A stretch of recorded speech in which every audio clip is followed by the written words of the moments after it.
Everything looks stable until you ask where the jobs went. The official number says unemployment is at 4.4%, and you're told that's close to full employment. But here's the contradiction hiding in plain sight. 2025 just became the weakest year of job growth since the pandemic. Those two things are being presented as compatible.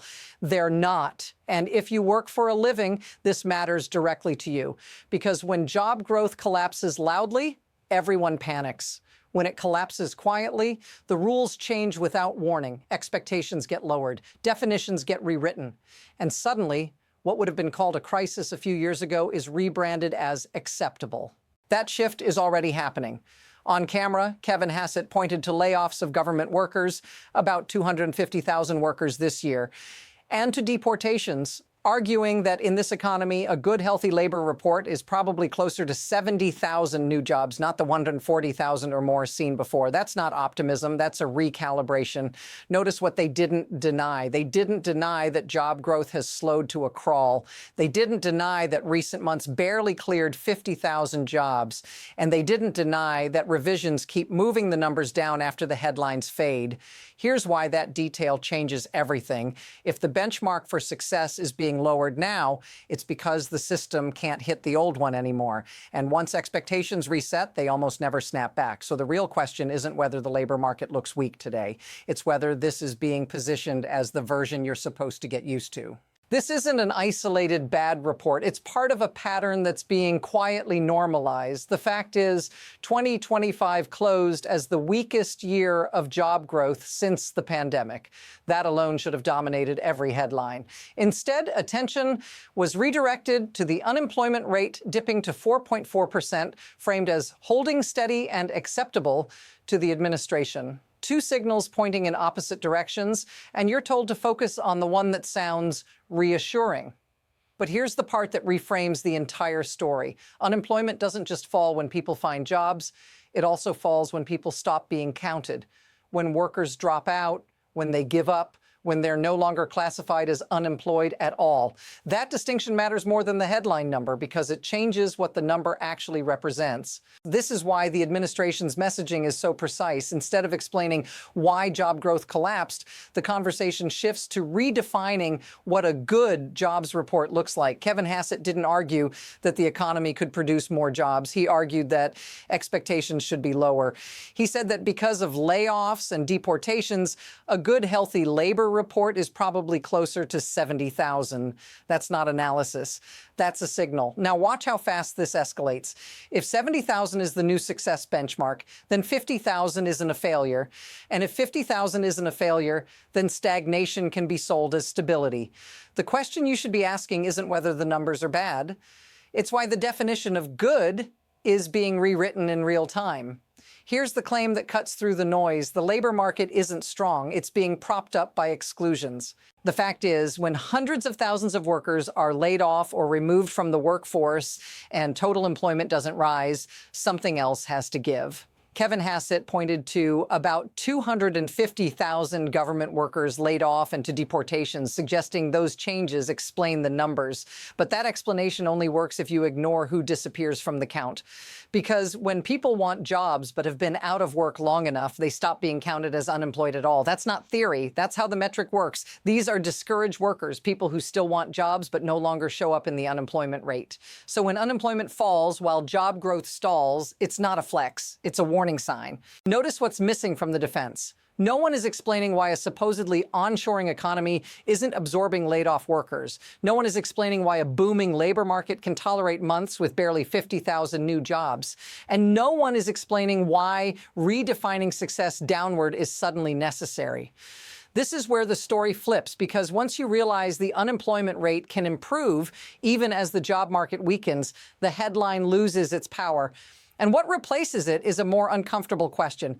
If this is what full employment looks like now, what does failure even look like anymore? Now zoom out, because this isn't new, It's familiar. We've seen this move before. When an economy slows in a way leaders can't easily fix, the response isn't to admit weakness, it's to normalize it, lower the bar, shift the narrative, treat abnormal conditions as the new baseline, and that's exactly what's happening here. The fact is, job growth didn't just soften this year, it reversed. Private payroll gains that once stabilized between roughly 180,000 and 230,000 a month collapsed after Trump took office.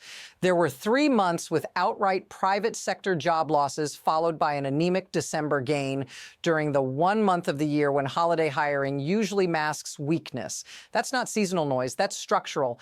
Now compare that to the story being told. You're hearing claims of GDP growth north of 5%, even though the first quarter of 2025 was negative, the second was under 4%, and the fourth quarter data wasn't even out yet. You're hearing talk of factories coming home, even as manufacturing employment fell by 70,000 jobs in 2025. Words are racing ahead of reality. This is the normalization moment, when layoffs, revisions, and flatlined hiring are framed as acceptable, when losing momentum is treated as maturity, when the public is told that 70,000 jobs is healthy, not because it is, but because more isn't achievable. And here's the dangerous part. Once weakness is normalized, it stops triggering alarms. It becomes background noise.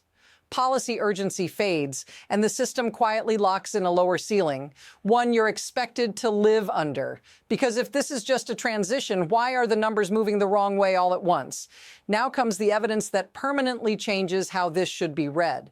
The fact is, the growth that's being advertised isn't coming from broad hiring at all. Strip away stock market gains and capital spending on data centers, and multiple analyses show GDP growth this year is flat, possibly negative. Even the stronger third quarter wasn't driven by hiring. It came from higher healthcare spending, a drop in imports caused by earlier tariff front-running, a temporary boost in exports from a weaker dollar, and a surge in defense spending. That's the contradiction. You're being told growth is accelerating while the labor market, the part that actually pays people, stalls out. Manufacturing lost 70,000 jobs in 2025, even as officials talked about onshoring. Exports rose not because new factories opened, but because the dollar fell roughly 10% from its peak. The story sounds productive. The mechanics aren't. This is where perception and reality split. Economic activity is being propped up by financial flows and government spending, not by widespread job creation. And when growth comes without jobs, it doesn't spread, it concentrates. Here's the line that changes everything. An economy can grow on paper while shrinking for the people inside it. Once you see that, the optimism stops making sense, because growth that doesn't hire is growth that doesn't heal. And if this is what the good news looks like, the next question becomes unavoidable. What happens when even these supports start to fade? Now the pressure starts to stack fast. First, private hiring doesn't just slow, it goes backward. There are 3 separate months with private sector job losses, something that rarely happens outside recessions. Then revisions hit. October losses are revised down again, turning a reported drop of 68,000 into a loss of 173,000. November is revised down too. The initial numbers look survivable. The corrected ones don't. Second, federal job losses finally show up in the data. DOGE-related cuts come off the rolls, and suddenly the labor market looks far weaker than advertised. This isn't one sector wobbling, it's multiple pillars moving at the same time. Third, the market reaction is strangely calm. Initial jobless claims come in at 199,000 and are celebrated on financial TV as good news. But that number is almost identical to where claims have been for the second January report going back a decade. Nothing improved. Expectations just shifted. This is the loss of control phase. Numbers move erratically. Revisions keep cutting deeper. Hiring stalls, but the messaging stays upbeat. And the public is told to focus on marginal changes while the core trend deteriorates underneath. What happens if this continues isn't a mystery. It's a squeeze. Fewer new jobs, more instability, and less room for error for businesses and for workers. Because when momentum disappears, the economy doesn't fall all at once. It tightens quietly, relentlessly. Now bring it back to where this actually lands, on you. Because this doesn't show up first as a headline, it shows up as hesitation. You stay in a job you don't like because moving feels risky. You stop negotiating pay because replacement feels easier than leverage. You watch job listings sit open for months, not because companies are hiring, but because they aren't committing. The fact is, in 2025, part-time work surged. Nearly 1 million more people were counted as part-time workers who wanted full-time jobs. And under the rules, if you worked 1 paid hour in the past 4 weeks, you're considered employed. That's the metric. That's the reality being sold as stability. At the same time, another 684,000 people said they want a job, but aren't counted in the workforce at all. They didn't disappear. They just stopped registering in the number you're shown. So when you hear that unemployment is acceptable, understand what that really means. More people are working less, earning less, or waiting off the books. This is how pressure reaches ordinary life. Savings erode, credit cards fill the gap, gig work replaces security, and the risk shifts quietly from institutions to individuals. You're expected to absorb volatility that used to be spread across the system. If this feels familiar, say so in the comments, because this isn't ideology, it's lived experience, and it's becoming more common by the month. But here's the unsettling part. This isn't happening by accident. This is the mechanism most coverage avoids because it's uncomfortable. The system isn't designed to maximize employment. It's designed to manage pressure. When hiring slows, the response isn't structural reform, it's patchwork. Energy prices rise, so companies are told to absorb the cost. Consumer debt explodes, so interest caps are floated. Farmers get hit by tariffs, so bailouts are promised. Military spending surges, so stimulus checks are handed to service members. Each move treats a symptom, not the engine. Here's the insight that makes this click.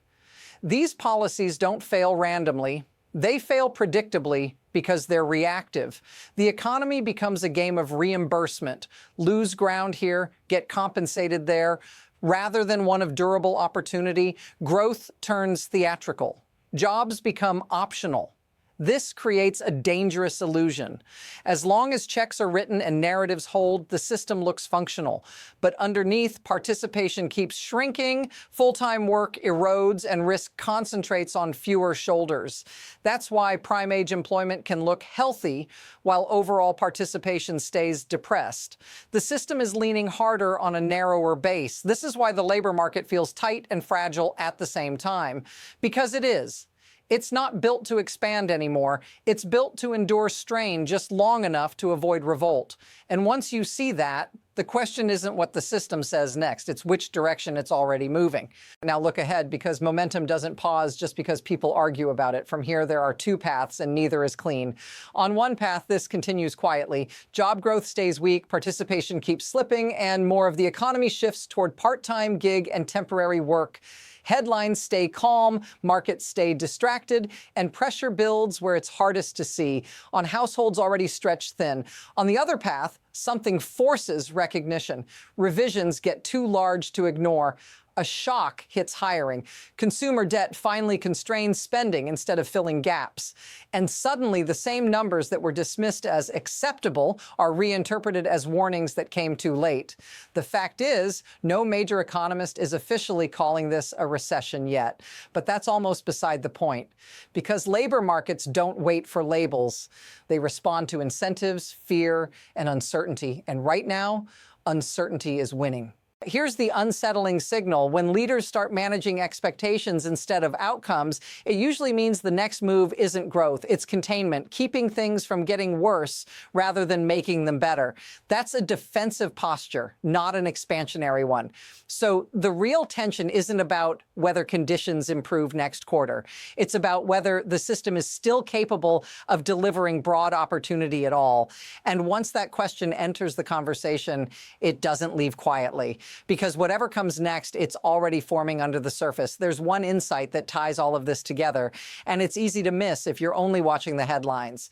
This isn't a story about one bad year, one administration, or one distorted statistic. It's a story about redefinition, about an economy that no longer promises progress, only maintenance, where success is measured not by how many people move forward, but by how few fall too fast. The fact is, Donald Trump didn't create these structural weaknesses, but he is accelerating them. When job growth stalls, expectations are lowered. When policies backfire, compensation replaces correction. When pressure builds, spectacle fills the gap. Problems are lit on fire just long enough to claim credit for putting them out. Here's the reframe that matters. An economy can survive like this for a while, but it can't inspire, stabilize, or rebuild like this. And once people stop believing that work leads somewhere better, the the damage spreads far beyond any single report. This is why the labor market feels wrong even when officials say it's fine, because what's being protected isn't opportunity, it's the illusion of control, and illusions hold only until enough people stop playing along. The next phase of this story won't begin with a crash. It will begin with a choice, whether to keep normalizing less or to confront why acceptable has become the highest ambition on offer. If you want to understand where this goes next and what most coverage still refuses to connect, follow and subscribe for deeper analysis, because the numbers are already telling us what's coming.